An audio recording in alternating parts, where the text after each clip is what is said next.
రాజకీయ రంగ ప్రవేశం మీదన సినీ నటుడు విశాల్ ఏదైతే మనకి తెలుగులో బాగా సుపరిచితుడైంది పందెం కోడి తర్వాత ఆ తర్వాత చేసుకొచ్చాడు. విశాల్ ఇప్పుడు కీలకమైన వ్యాఖ్యలు చేశాడు. చెన్నైలో జరిగిన ప్రెస్ మీట్లో మాట్లాడుతూ త్వరలో రాజకీయాల్లోకి వస్తున్నానని ప్రకటించాడు.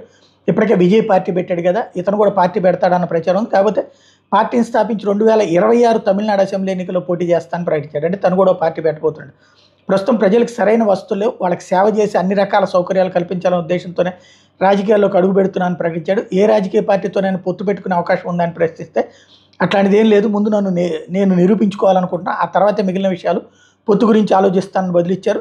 ప్రస్తుతం ఈ వ్యాఖ్యలు తమిళనాడులో చర్చనీయాంశమని, అంటే ఇందులో ఇవన్నీ స్టాలిన్ చేపిస్తున్నాడు విజయ్తో అట్లాగే విశాల్తో. ఎందుకంటే ప్రభుత్వ వ్యతిరేక ఓటు చేల్చడం అన్నటువంటి ద్వారా తను లబ్ధి పొందడానికి భారతీయ జనతా పార్టీ వైపుకి ఆ ఓట్లు పోలరైజ్ అవుతున్నాయి కాబట్టి దాన్ని దెబ్బతీయాలంటే డిఎంకేనేమో కూటమిగా జట్టుగా స్ట్రాంగ్గా ఉంటుంది కాబట్టి ఆ తర్వాత ప్రభుత్వానికి వ్యతిరేకంగా ఓట్లు బీజేపీకి వెళ్లకుండా ఉండాలంటే సినీ నటులతో పెట్టేటువంటి పార్టీల ద్వారా చీల్చే ప్రయత్నం చేస్తున్నారన్నటువంటిదే సందేహం.